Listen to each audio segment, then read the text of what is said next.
বাবার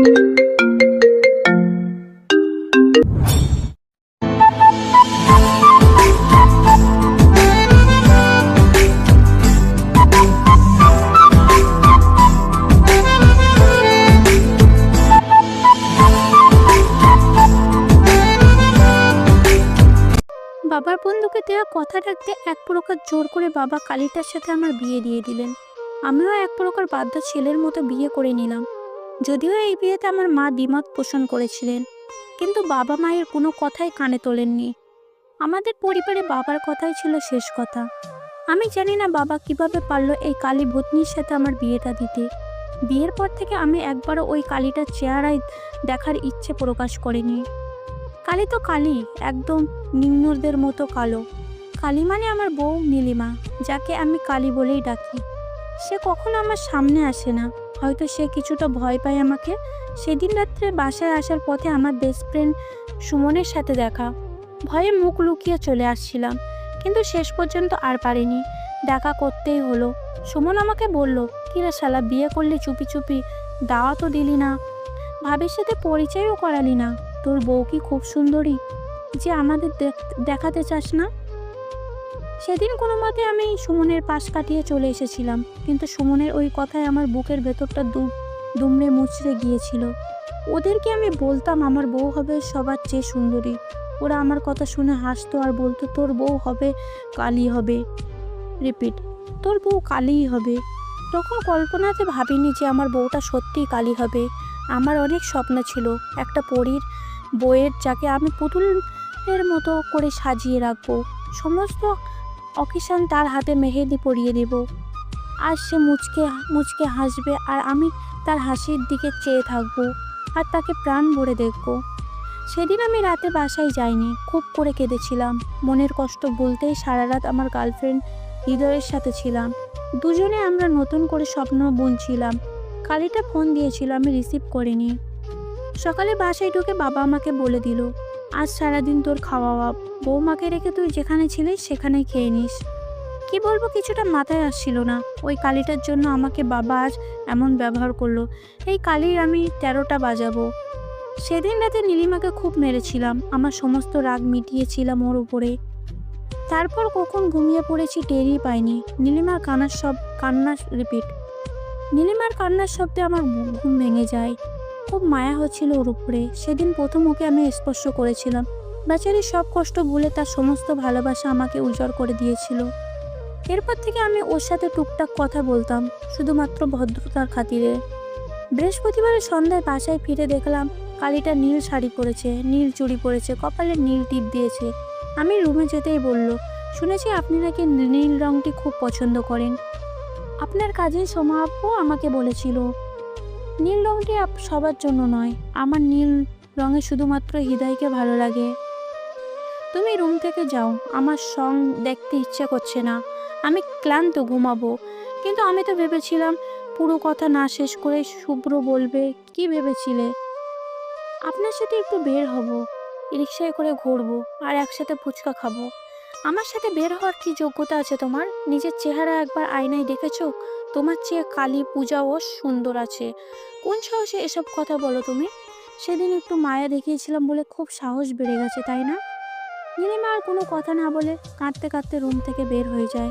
এতটা কষ্ট তার কখনো হয়নি, এতটা ব্যথা তাকে আগে কেউ দেয়নি। নীলিমা খোদার কাছে বলে, কেন আমাকে কালী বানিয়েছো? সাদা মাটির কি খুব কম পড়েছিল?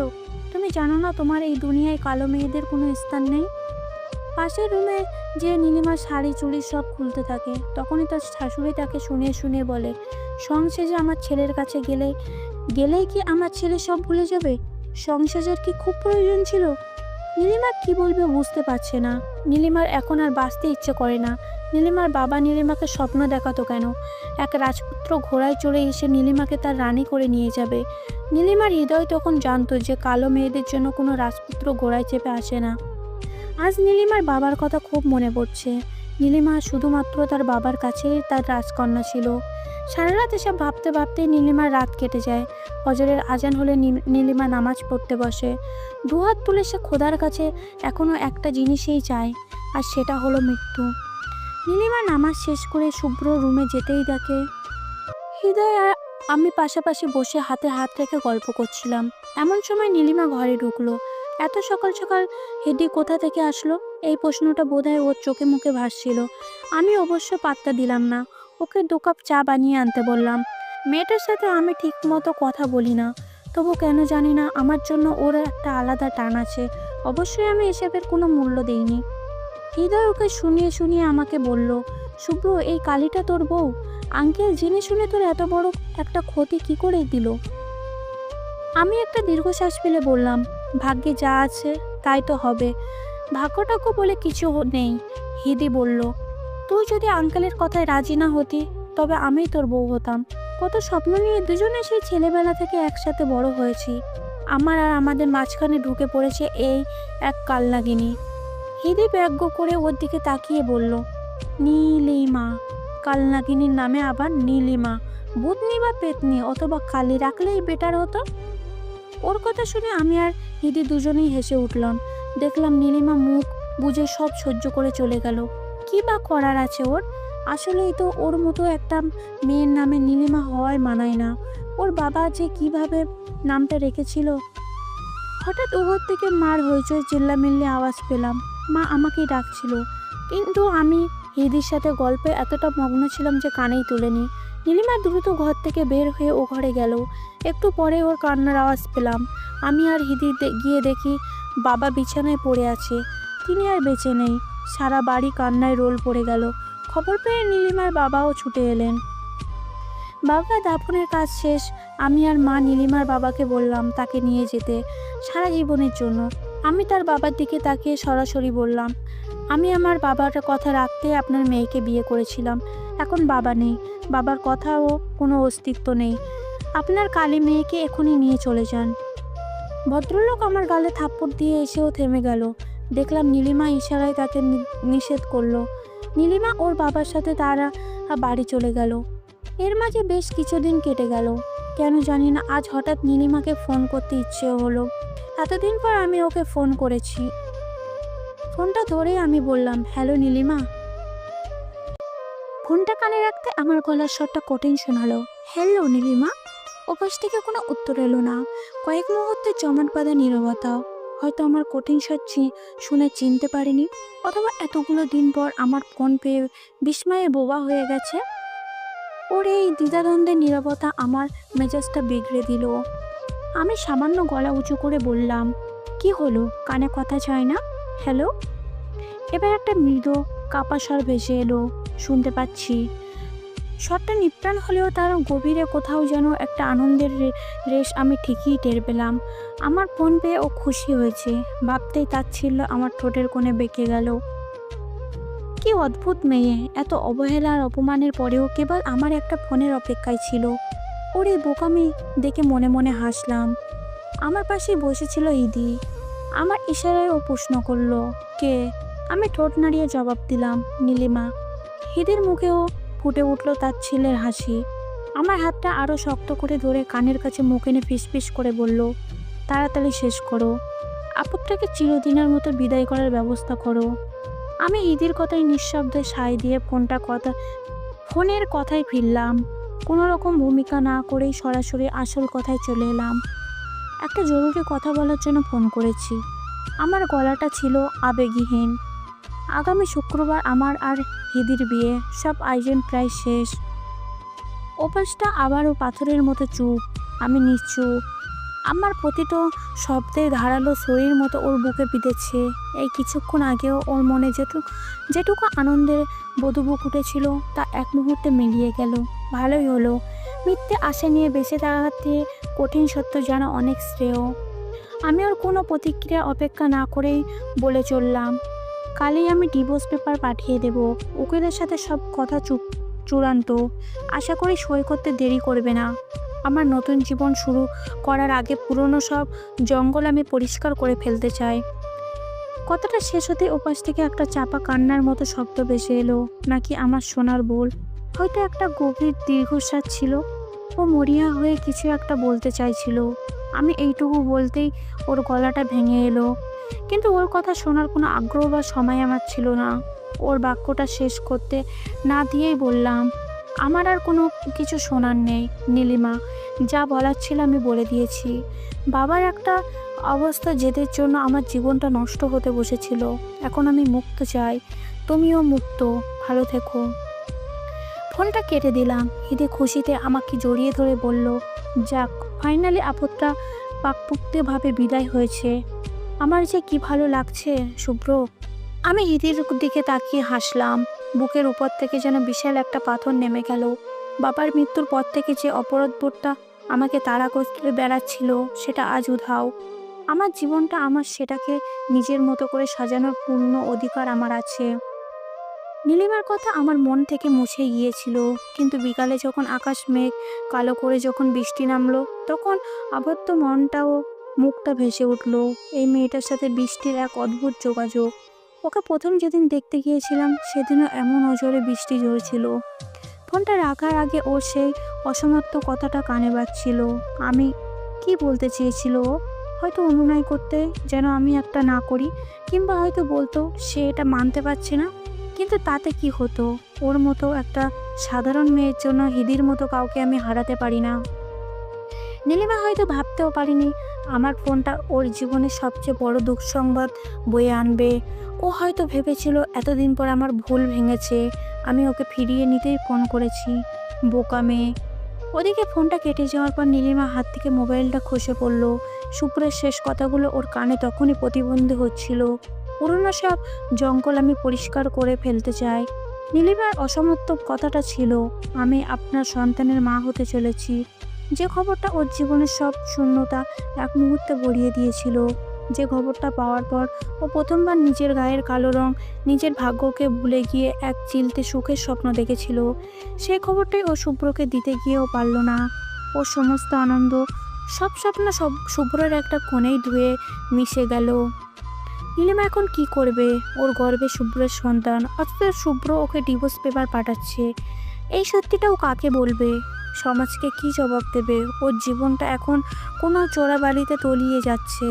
ওর মনে হলো কালো মেয়েদের বোধহয় স্বপ্ন দেখতে নেই। তার জীবনে সুখ উকি দিলেও তা স্থায়ী হয় না। ঝড়ের আগে প্রকৃতি যেমন শান্ত হয়ে যায়, নীলিমার জীবনেও এই কয়েকদিনে ভালো লাগা কিছু ছিল, তেমন একটা পূর্বাভাস। ওর সামান্য সুখটুকু হয়তো ভাগ্যে সহ্য হলো না। বাইরে বৃষ্টির বেগ বাড়ছে, একটানা ঝরছে, থামার কোনো লক্ষণ নেই। নীলিমার মনে হলো এই বৃষ্টি আসলে প্রকৃতির কান্না। মানুষ ওকে না বুঝলে প্রকৃতি হয়তো ওর কষ্টটা ঠিকই বোঝে। ওর ভেতরে যন্ত্রণা, ওর ভেঙে যাওয়া স্বপ্নের আর্তনাদ যেন মেঘ হয়ে ঝরে পড়ছে। আজ আকাশ কাঁদছে নীলিমার হয়ে, কারণ তার নীরবে কান্নার শব্দ শোনার মতো পৃথিবীতে আর কেউ নেই। অবশেষে আজ আমার স্বপ্ন পূরণ হতে চলেছে। আমি আর আমার ভালোবাসার মানুষ হিদিকে বউ হিসেবে পাচ্ছি। আর কি লাগে? সারা বাড়ি লাল সবুজ বাতিতে ঝলমল করছে। কোনায় কোনায় রজনীগন্ধা আর গোলাপের সুবাস মৃদুলয়ে সামান্য সুর বাজতে আর এক অদ্ভুত আবেগ তৈরি করেছে। অতিথিদের কোলাহল, বন্ধুদের হাসি ঠাট্টা, সব মিলিয়ে এক জমকালো আয়োজন। আমার মাও আজ ভীষণ খুশি। তার একমাত্র ছেলে বিয়ে বলে কথা। কিছুক্ষণ পর তিনি আমার কাছে এলো, কপালে চুমু খেয়ে যাচ্ছেন। তার চোখের কোণে আনন্দের জল চিকচিক করছে। হিদির মা বাবা আমাদের এই সম্পর্কটা নিয়ে প্রথম থেকেই খুব ইতিবাচক ছিলেন। সব মিলিয়ে পরিবেশটা একেবারে নিখুঁত। আমার পরনে সোনালি কাজ করা শেরওয়ানি, পাশে কনের সাজে বসে থাকা হিদিকে দেখে বারবার মুগ্ধ হয়ে যাচ্ছি। লাল লেহেঙ্গা, সর্বাঙ্গে সোনার গহনা আর মুখে ওই মিষ্টি হাসিতে ওকে কোনো পরীর চেয়েও কম লাগছে না। ও আমার দিকে তাকিয়ে হাসতে আমি ওর হাতটা শক্ত করে ধরলাম। ফিসফিস করে বললাম, অবশেষে। হিদিও আমার হাতে আলতো চাপ দিয়ে বলল, অবশেষে সব বাধা দূর হলো। ওর কথায় আমার মনে পড়ে গেল নীলিমার কথা। বাধা, হ্যাঁ, নীলিমা আমার জীবনের একটা বিশাল বাধা ছিল। বাবার একরেখা জেদের শিকার হয়ে ওকে বিয়ে করতে বাধ্য হয়েছিলাম, কিন্তু মন থেকে ওকে কোনোদিন স্ত্রী হিসেবে মেনে নিতে পারিনি। ওর ওই সাধারণ চেহারা, গায়ের কালো রং, সব কিছু আমার আধুনিক মানসিকতার সঙ্গে বেমানান ছিল। ডিভোর্স পেপারে সই করে দিয়েছি, শুধু বুকের উপর থেকে শেষ ভারটাও নেমে গিয়েছিল। যাক, পুরনো জঙ্গল সাফ হয়েছে। আমার জীবনে এখন আমার এই সুন্দর জীবনের কোথাও নীলিমার মতো মেয়ের ছায়া পড়ার ও কোনো সুযোগ নেই। মায়ের হাসি মুখটা দেখে আমার মনটা ভরে গেল। তিনি আমার আর হিদির পাশে বসে আছেন। আগত অতীতের সঙ্গে হাসি মুখে কথা বলছে। বাবার মৃত্যুর পর মা খুব একা হয়ে পড়েছিল। আজ তার মুখে এই আণবিক আনন্দ দেখে মনে হলো আমি সঠিক সিদ্ধান্ত নিয়েছি। নীলিমাকে আঁকড়ে ধরে থাকলে হয়তো মাকেও আমি এই খুশি দিতে পারতাম না। অপরাধবোধের যে সামান্য কাঁটাটুকু মনের কোণে বিঁধে ছিল তা আজ পুরোপুরি উপড়ে গেল। এদিকে শুভ্রের পৃথিবী যখন আলো আর উৎসবে ঝলমল করছে, নীলিমার পৃথিবী তখন ডুবন্ত এক জাহাজের মতো স্থির, নিঃশব্দ। ঘরের কোণে সে বসে আছে, জানালার বাইরে অবিরাম বর্ষণ ছাড়া আর কোনো শব্দ নেই। আজ শুভ্রের বিয়ে, যে মানুষটার নামে একদিন তার জীবনের সঙ্গে জড়িয়েছিল, আর সেই নামটাই চিরকালের মতো অন্যের হয়ে যাচ্ছে। তার বুকের ভেতরটা দাউ দাউ করে জ্বলছে। ইচ্ছে করলেই সে পারত শুভ্রের বাড়িতে গিয়ে একটা হট্টগোল করতে, পারত সবার সামনে নিজের অনাগত সন্তানের কথা ঘোষণা করে শুভ্রের জানানো, উৎসবটা এক মুহূর্তে তছনছ করে দিতে। কিন্তু না, এতটা নির্লজ্জ সে নয়। যে তাকে জঙ্গল বলে জীবন থেকে ছুঁড়ে ফেলেছে, তার দরজায় অধিকারের ভিক্ষে চাইতে যাওয়ার মতো আত্মসম্মানহীন সে হতে পারবে না। দেয়ালের ঘড়ির কাঁটায় যেন শয়তানের মতো টিকটিকে দিয়ে চলছে। টিকটিক শব্দটা জানান দিচ্ছে শুভ্রের নিকেরও লগ্ন এগিয়ে আসছে। নীলিমা চোখ বন্ধ করতেই দেখতে পেল সেই দৃশ্য। সাজানো মঞ্চে কাজী সাহেবের সামনে বসে আছে শুভ্র, পাশে ঘোমটা টেনে হিদি। শুভ্রর ঠোঁট থেকে একে একে 3বার বেশি বেরিয়ে আসছে সেই অমোঘ শব্দ, কবুল কবুল কবুল। যে শব্দটা শোনার পর হৃদি আইনত আর শরীয়ত অনুযায়ী শুভ্রের স্ত্রী হয়ে যাবে। যে শব্দটা নীলিমার জীবন থেকে শুভ্রের শেষ চিহ্নটুকু মুছে দেবে। দৃশ্যটা কল্পনা করেই নীলিমার নিঃশ্বাস বন্ধ হয়ে এলো। এটা তীব্র যন্ত্রণা, আর শিরাও উপশিরা দিয়ে বয়ে গেল। শুভ্রের মুখটা মনে পড়তেই দু চোখ বেয়ে জলের ধারা নামলো। সেই মুখ, যে মুখ একদিন সে নিজের ছোট্ট পৃথিবীর স্বপ্ন দেখেছিল। সেই মুখ যে তাকে অবহেলা আর অপমানের জর্জরিত করেছিল। কতটা সময় এভাবে কেটেছে নীলিমা খেয়াল নেই। কান্নার দমকে তার শরীরটা কাঁপছিল। কিন্তু হঠাৎ এক অদ্ভুত অনুভূতি তার হুঁশ ফিরল। সে নিজের অজান্তে হাত রাখলো পেটের উপর। খুব মৃদু, প্রায় অস্তিত্ব একটা স্পন্দন, নাকি পুরোটাই তার মনের ভুল। কিন্তু এই অনুভূতিটা যেন এক ঝলক বিদ্যুৎ হয়ে নীলিমার সমস্ত সত্যকে জাগিয়ে দিল। কার জন্য কাঁদছে সে? যে মানুষটা তাকে চেনে না, বোঝে না, তার জন্য? যে তাকে আবর্জনা ভেবেছে, তার জন্য নিজের জীবনটা নষ্ট করবে না? কান্না ভেজা চোখে একটা কঠিন যে দানা বাঁধতে শুরু করলো। এই কষ্ট, এই অপমান, এগুলো হবে তার শক্তি।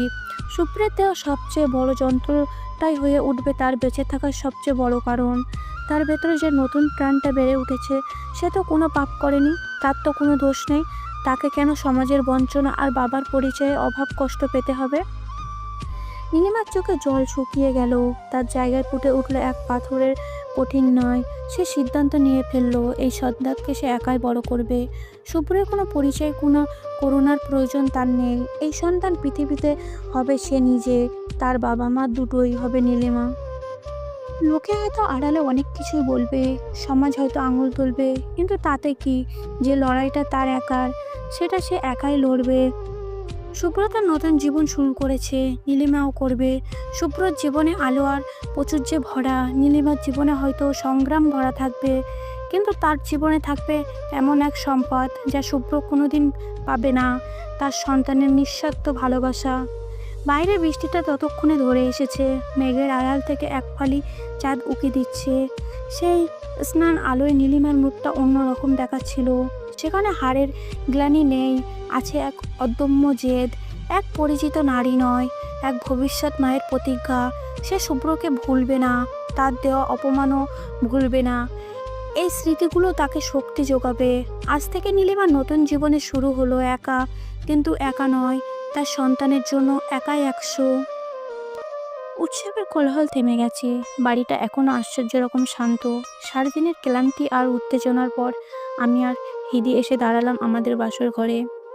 ঘরটা ফুল দিয়ে স্বপ্নের মতো সাজানো। রজনীগন্ধার তীব্র সুবাস আর মোমবাতির স্নিগ্ধ আলোয় এক মায়াবী পরিবেশ তৈরি হয়েছে।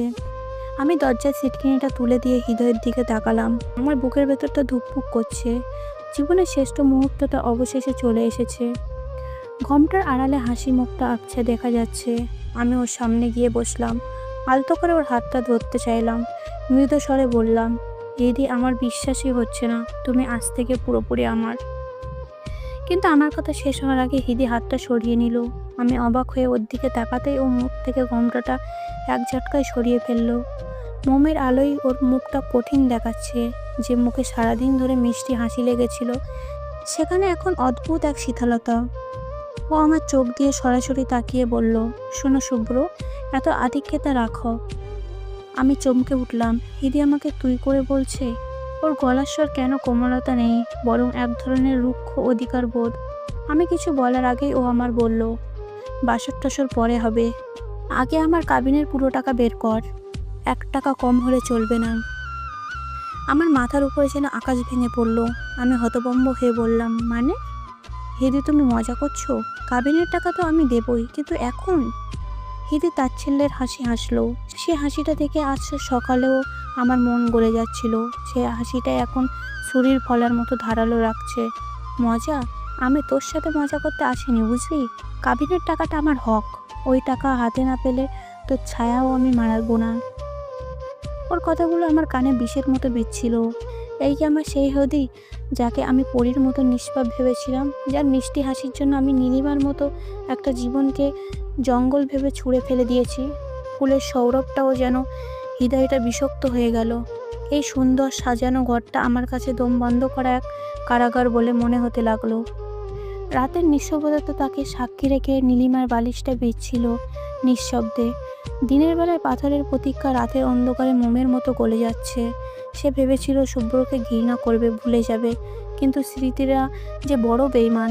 মনে হচ্ছিল কেউ যেন তার কলিজাটা ধারালো ছুরি দিয়ে খুবলে নিয়েছে। আর সেই শূন্য স্থানে কেবল শুভ্রের মুখটা বারবার ভেসে উঠছে। ভুলে যাবে ভেবেও তার মুখটা শতবার ফিরে আসছিল, এক দুর্বিশ্ব চক্রের মতো। শুভ্র এই একটাই নামেই তার সমস্ত শক্তি ঘেঁষে নিচ্ছিল, তাকে ঠেলে দিচ্ছিল এক অতল কান্নার সমুদ্রে। 5টা বছর একটা নদীর স্রোতের মতো সময় বয়ে গেছে। এই 5 বছরে শুভ্রের জীবন থেকে সব রং মুছে গেছে, আর নীলিমার দুষার জীবনটা রঙিন হয়ে উঠেছে নতুন করে। এদিন আমি সেই মোহময়ী প্রমাণটা একটু একটু করে শুষে নিয়েছি শুভ্রর সবটুকু সঞ্চয়। বাসর রাতে কাবিনের টাকা দিয়ে যা শুরু হয়েছিল, তার শেষটা হয়েছিল শুভ্রের বাবার দেওয়া শেষ সম্বল বাড়িটা বিক্রি করার টাকায়। ভালোবাসার নামে, অধিকারের নামে হিদি একটার পর একটা চাহিদা পেশ করত। শুভ্র অন্ধের মতো সব পূরণ করত, এই ভেবে যে একদিন হয়তো হিদি বদলাবে, তাকে ভালোবাসবে। কিন্তু যেদিন শুভ্রর ব্যাংক অ্যাকাউন্ট শূন্য হয়ে গেল, সেদিন হিদিও উধাও হয়ে গেল তার জীবন থেকে। কোনো এক নতুন শিকারের খোঁজে শুভ্র পথে এসে দাঁড়ালো। সে নীলিমাকে জঙ্গল ভেবে ছুঁড়ে ফেলেছিল, আর সেই নিজেই সমাজের চোখে এক আবর্জনে পরিণত হয়েছে। কর্মফল হৃদয় একেই বলে।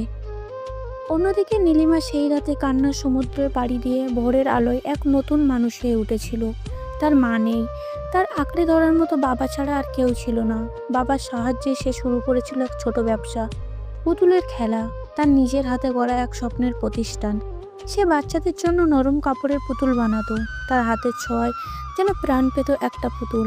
অল্প দিনেই তার ব্যবসায় সুনাম ছড়িয়ে পড়ল। কিন্তু তার জীবনের সবচেয়ে বড় প্রাপ্তি ছিল তার ছেলে নীল। শুভ্র চলে যাওয়ার চিহ্ন হিসেবে যে তার গর্বে এসেছিল, সেই ছেলে আজ তার বেঁচে থাকার একমাত্র অবলম্বন। আজ নীলের 5 বছরের জন্মদিন। নীলিমার ছোট ছিমছাম বাড়িটা আজ বেলুন আর রঙিন কাগজে সেজেছে। বিশাল কোনো আয়োজন নেই, কিন্তু ভালোবাসার কমতি নেই। নীলিমার বাবা আর অল্প কজন কাছের মানুষ এসেছে। নীল তার নানার কিনে দেওয়া নতুন খেলনা গাড়িটা নিয়ে সারা ঘর দৌড়ে বেড়াচ্ছে। তার খিলখিল হাসিটা ঘরটায় মোহরিত। নীলিমা ছেলের দিকে তাকিয়ে হাসছে। তার মুখে এখন আর অতীতের কোনো ছাপ নেই, আছে কেবল এক নির্মল প্রশান্তি। কেক কাটার প্রস্তুতি চলছিল। এমন সময় সদর দরজায় কড়া নাড়া শব্দ হলো। নীলিমা ভাবলো হয়তো কোনো অতিথি এসেছে। সে নিজে এগিয়ে দরজা খুলল। দরজা খুলতে একজন স্বর্ণকায়ী ও জীর্ণ পোশাকের মানুষ হাত পাতল। লম্বা অবিন্যস্ত চুল, দাড়ি, রোদে পড়া তামাটে ত্বক, চোখের নিচে গভীর কালি। লোকটা মাথা নিচু করে ভাঙা গলায় বলল, কিছু খাবার হবে? সকাল থেকে কিছু পেটে পড়েনি। তার কণ্ঠস্বর কোনো আবেদন ছিল না, ছিল কেবল একরাশ ক্লান্তি আর অসহায়তা। লোকটির করুণ অবস্থা দেখে নীলিমার মায়া হলো। সে বলল, আপনি দাঁড়ান, আমি খাবার আনছি। নীলিমা ভেতরে গিয়ে প্লেটে করে কেক আর কিছু নাস্তা নিয়ে ফিরে এলো। খাবারটা লোকটির হাতে দিতে গিয়ে তার চোখ পড়লো লোকটির হাতের দিকে। একটা আঙুলের সেই রূপোর আংটিটা এখনো লেগে আছে, যেটা নীলিমা নিজেই তাকে জন্মদিনে দিয়েছিল। নীলিমার বুকের ভেতরটা ছ্যাক করে উঠল। সে ভালো করে লোকটির মুখের দিকে তাকালো। শত পরিবর্তনের মাঝেও সেই চোখ দুটোকে সে চিনতে পারলো, যে চোখের দিকে তাকিয়ে সে একদিন জীবন পার করার স্বপ্ন দেখত। নীলিমার হাত থেকে প্লেটটা প্রায় পড়ে যাচ্ছিল। তার মুখের দিকে অস্পষ্ট বেরিয়ে এলো শুভ্র। নামটা শুনে লোকটা চমকে উঠল। পাথরের মূর্তির মতো কয়েক মুহূর্তে দাঁড়িয়ে রইল, তারপর নিজেকে সামলে নিয়ে দ্রুত মাথা নাড়ল। সে নীলিমার চোখের দিকে তাকানোর সাহস পেল না। শুভ্র ভাঙা গলায় বলল, আপনি ভুল করছেন, আমি সে নই। শুভ্রের কানে তখন ভেসে আসছিল ভেতর থেকে আসা এক শিশুর হাসির শব্দ, মা তাড়াতাড়ি এসো, আমি কেক কাটবো। শুভ্র বুঝতে পারল এটা তার সন্তানের গলা। আজ তার ছেলের জন্মদিন। ঠিক 5 বছর আগে আজকের এই দিনে সেই নীলিমাকে ছেড়ে গিয়েছিল। মুখটা দুমড়ে মুচড়ে গেল তার। সে সুখের রাজ্যের রাজা সে হতে পারত। আর সেই রাজ্যের দরজায় সে একজন ভিখারি। তার নোংরা অভিশপ্ত ছায়া দিয়ে সে এই পবিত্র আনন্দ নষ্ট করতে চাইল না। সে আর এক মুহূর্তে দাঁড়ালো না। নীলিমার হাত থেকে খাবারের প্লেটটা প্রায় ছিনিয়ে নিয়ে দ্রুত পায়ে উল্টো দিকে হাঁটা দিল। নীলিমা হতভম্ব হয়ে দাঁড়িয়ে রইল। সে স্পষ্ট বুঝতে পারছিল এটা শুভ্র। তার পালিয়ে যাওয়া, তার অস্বীকার করা সব কিছু প্রমাণ দিচ্ছিল। নীলিমার চোখে জল এসে গেল, কিন্তু সেই জল কান্নার নয়, করুণার। যে মানুষটাকে সে একদিন মন থেকে মুছে ফেলার প্রতিজ্ঞা করেছিল, তার এই পরিণতি দেখে তার ভেতরটা কেমন যেন মোচড় দিয়ে উঠল। ভেতরে থেকে নীল আবার চিৎকার করে উঠল, মা। ছেলের ডাকে নীলিমার ঘোর কাটলো। সে চোখের জল মুছে ফেলল। শুভ্র একটা অতীত, একটা দুঃস্বপ্ন, আর নীলিমা তার জলমলে বর্তমান আর সুন্দর ভবিষ্যৎ। সে আর পিছন ফিরে তাকালো না, দরজা বন্ধ করে দিয়ে ছেলের কাছে ফিরে গেল। রাস্তার বাঁকে মিলিয়ে যাওয়ার আগে শুভ্র শেষবারের মতো তার ফেলে আসা নীলিমার বাড়ির দিকে তাকালো। বাড়ির ভেতর থেকে ভেসে আসা জন্মদিনের গান আর হাসির শব্দ তার কানে ছুরির ফলার মতো বিচ্ছিল। সে বুঝতে পারছিল নীলিমার সুখের দিন ভাগ বসানোর কোনো অধিকার তার নেই। সে নিজে তো এই সুখকে গলা টিপে হত্যা করতে চেয়েছিল। এক বুক হাহাকার নিয়ে শুভ্র অন্ধকারের মাঝে মিলিয়ে গেল, ঠিক যেমন 5 বছর আগে নীলিমার জীবন থেকে সে হারিয়ে গিয়েছিল। শুধু পার্থক্য একটাই, সেদিন সে ছিল রাজা আর আজ সে ভিখারি। হ্যালো বন্ধুরা, ছোট গল্প নীলিমা তোমাদের কেমন লেগেছে? হ্যাঁ, সিজন 2 পেতে কমেন্ট করতে ভুলবেন না, আর চ্যানেলটিকে সাবস্ক্রাইব করে দিবেন। ধন্যবাদ।